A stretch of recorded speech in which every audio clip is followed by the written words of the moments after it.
afternoon. Thank you all for joining us today. My name is Rebecca Fink and I work for Kendall County. Today I have the privilege of assisting the Kendall County Office of Emergency Management. I would like to take this time to introduce you to your Kendall County Judge, Shane Stolarczyk. Good afternoon. I would like to begin today's press conference by once again acknowledging the collective efforts of our community and our nation for the assistance, support, and resources provided during the devastating flood event of 2025 that impacted Kendall County. We, as a community, would not be in the position we are today without the extraordinary volunteer efforts, generous contributions, and emotional support extended to our citizens. To all those who stepped up during this disaster, your efforts made a difficult time more bearable for many and allowed our emergency management team to concentrate on what matters most: search, rescue, and recovery operations for those impacted by the flash flooding. While the flood caused catastrophic damage throughout the Hill Country, Kendall County was blessed in one critical way. There have been no reports of missing residents from within Kendall County itself. Our primary loss was to property due to an unprecedented volume of water inundating our area. Our local first responders, along with state and federal agencies, have completed their primary and secondary search and recovery missions along the Guadalupe River. These teams search by air, water, on foot, and with canine units. To date, 9 missing victims from upstream communities have been recovered within Kendall County. At this time, we have no indication that the 2 remaining missing individuals are located within Kendall County. Therefore, we have received authorization from the Texas Division of Emergency Management, TDEM, to move forward with the cleanup and remediation efforts within our community. Cleanup operations will begin tomorrow, Wednesday, July 30th, 2025, and are expected to continue for approximately 8 to 10 weeks. DRC Emergency Services has been contracted to manage debris removal operations. Tetra Tech will serve as the third-party monitor overseeing the cleanup and disposal operation process. Work crews will operate 7 days a week from 7 a.m. to 6 p.m. across the county until flood mitigation is complete.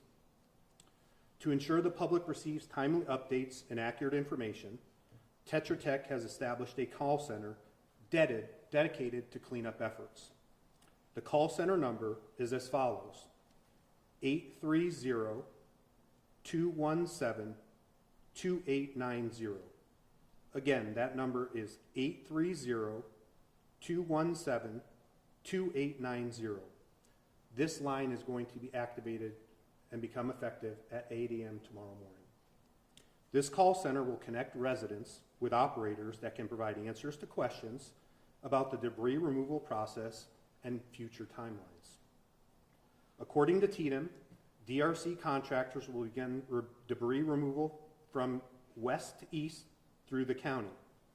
On the map to my right, you're going to see the county is divided into sections: Alpha, Bravo, Charlie, Delta, and Echo.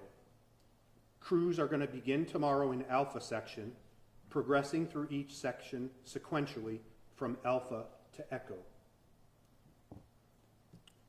Priority will be given to cleaning up the county right-of-way, followed by debris on private property as feasible, and then debris in and along the river channels. Landowners are encouraged to call the call center over the coming days for updates on the next stages of the cleanup process once the right-of-ways are cleaned. It's important to note that state contractors are only authorized to clean within the boundary of the flood's high water mark. If your property lies outside this boundary, contractors will not provide cleanup services to your area. If you're a private landowner, here's what you need to know.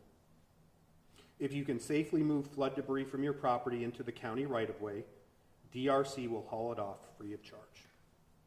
Debris should be piled on the edge of the right-of-way not blocking roads or access routes. We understand that not all landowners are able to move debris.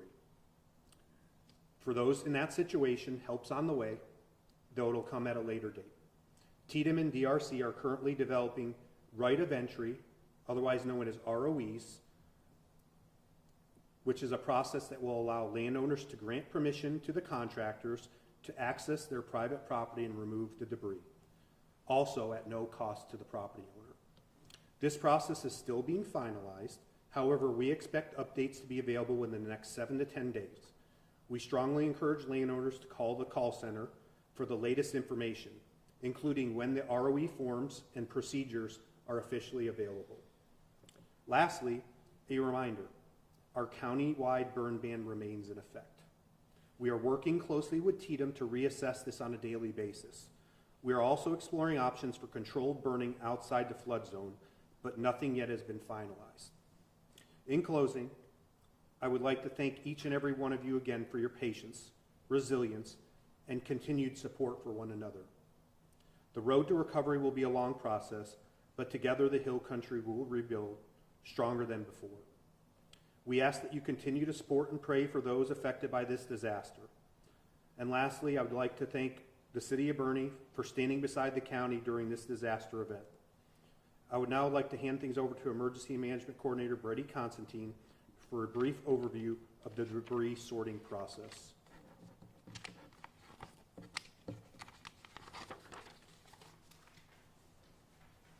Thank you, Judge. I'm gonna hit some highlights on what this process looks like. I would ask that everybody remain patient with us. We are working closely with the state, our local partners, our state partners to work through the different phases as this process moves along. Okay, so I want to thank everybody for their patience. Again, to reiterate what the judge spoke on, the county-wide burn ban does remain in effect at this time. It's going to be reevaluated on a daily basis, but we are a very rural community. Working through this process, we have to lift the burn ban tactfully, and what that looks like here in the community is why we're reevaluating on a daily basis. So please be patient with us in that aspect.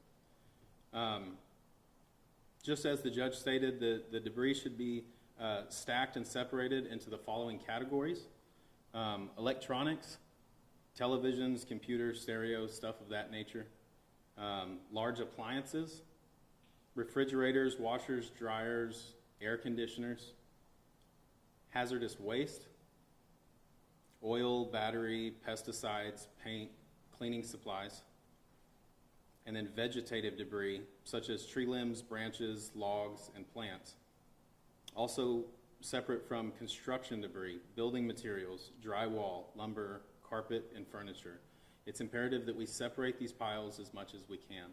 The more that can be done on the property owner will help the process move a lot quicker. If you are unable to complete this, get it out to the right-of-way. That is the key to this, is that we get these materials and these piles out to the right-of-way, so the state, in partnership with the state, we can get them picked up and cleaned up. Another thing is household trash. So household trash is not part of the pickup process. If it's your bagged, normal kitchen household trash, that still needs to follow your normal trash pickup process. Again, with debris being placed in the right-of-way for easier pickup, please keep in mind it does not need to be blocking access to the street. Don't block any fire hydrants. It needs to be in the right-of-way, not in the roadway itself.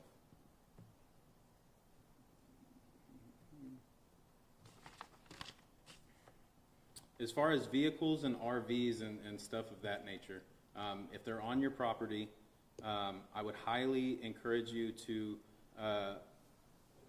follow the right of entry process that is going to be coming out. We're still working through the logistics on that. You can call the call center. I would encourage that to get information on them as that is rolling out. But vehicles, As of right now, it'll be on the property owner to take care of a vehicle being removed that is on private property. However, if you follow the process of the call center and the right of entry, the state will take care of that for you.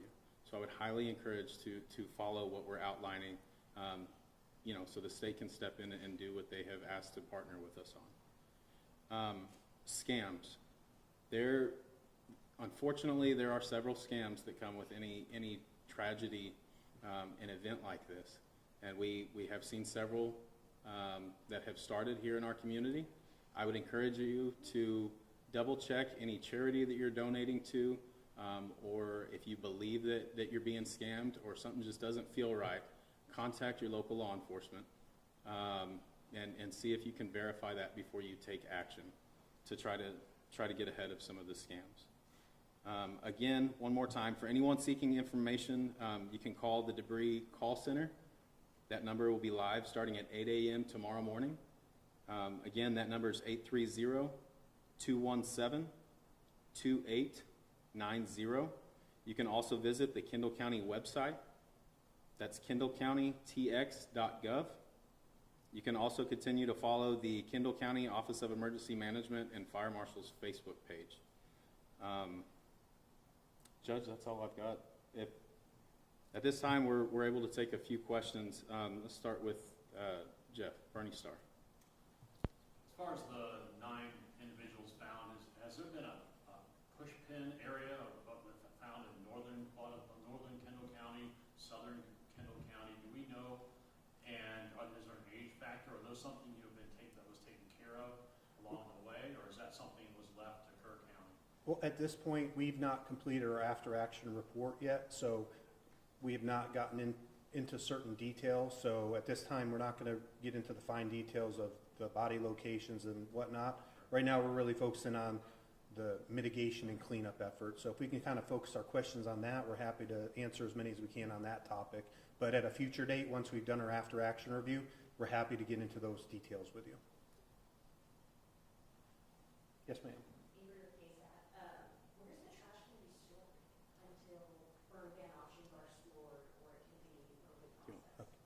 Okay, we have a 50-acre site that the county owns that TCEQ approved for the deposit of all the trash and debris. It's a temporary location, but all trash and debris is going to be taken to this location, sorted, and then it's going to be like trash that has to be hauled to the dump is going to be taken from there, and then any kind of wood-type materials are going to be chipped up and then hauled off from there.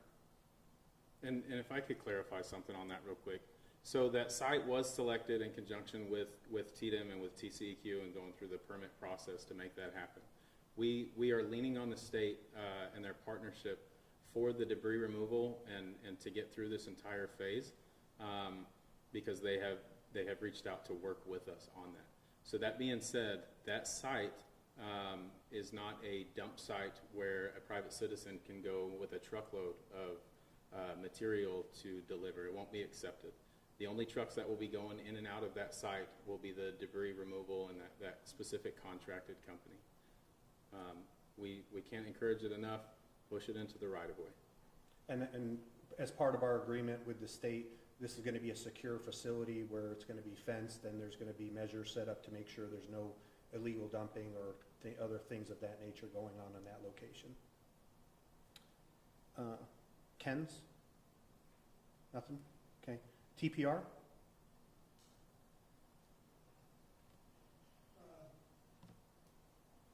Had a question. It went away. Okay. Community impact? Yeah, I guess it's more of a clarification. I know that these are state and federal organizations that are kind of helping them through that process, but is it going to come at any kind of economic impact or any fiscal impact to the county itself?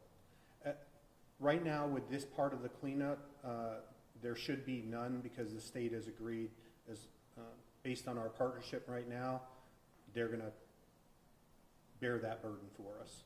When it comes to other aspects of the FEMA grant, there's a 75-25. The feds will cover 75%. 25% would be borne by the county. So we're not to that stage yet. So as of right now, the question or the answer is there should be no burden on the taxpayers right now. Do you have an 8 to 10 weeks for this stage of the cleanup process is what we were given. But again, it's a fluid situation. We flew the county yesterday with the contractor, and the heavier saturation of the debris is in the comfort area, and it thins out as you move east. So I think it's going to be slower in the west part of the county, and things should speed up in the cleanup process as you move east. So Alpha's gonna take some time, and then. It should speed up as you move to Echo. Yes, sir. As we start with the first section, the Alpha section and Bravo section, that's going to tell us a lot of time span, right, on how difficult certain areas will be. And I don't expect, like he said, for each section to be the same time length. You have different demographics in the county as you go down the Guadalupe River. The populated area, more bridges, and then the more rural ranch land as you go down. So I would encourage everybody to either call the call center number if you have questions, or follow the Facebook page or the Kendall County website, and we will push that out as quick as we can and as much as we can as that time frame changes, so that there's advance notice for everybody. And when we were talking to the contractor, it seems like a very, very reputable company. They were telling us about the types of equipment they have, and they have equipment with like tracks and everything to kind of minimize the damage to property and get to these more remote locations on the property. So I think that they're going to really be advantageous to the citizens here to help clean up in these remote parts of our county, because we know, the Texas Hill Country is kind of a challenging environment to work in. So hopefully they're going to be able to get at some of these places for our citizens. Any other questions from anyone? Avery? I don't know how specific you can be about the scam text, but what should people be looking out for when it comes to the scams that y'all have seen in Kendall County? The legitimacy of them? Of nonprofits and groups? Yes, ma'am. That's the biggest thing, legitimacy of them. Where is that money going if somebody's asking for money? And how is it being accepted? And credit cards, and who are you giving those numbers to, or that personal information?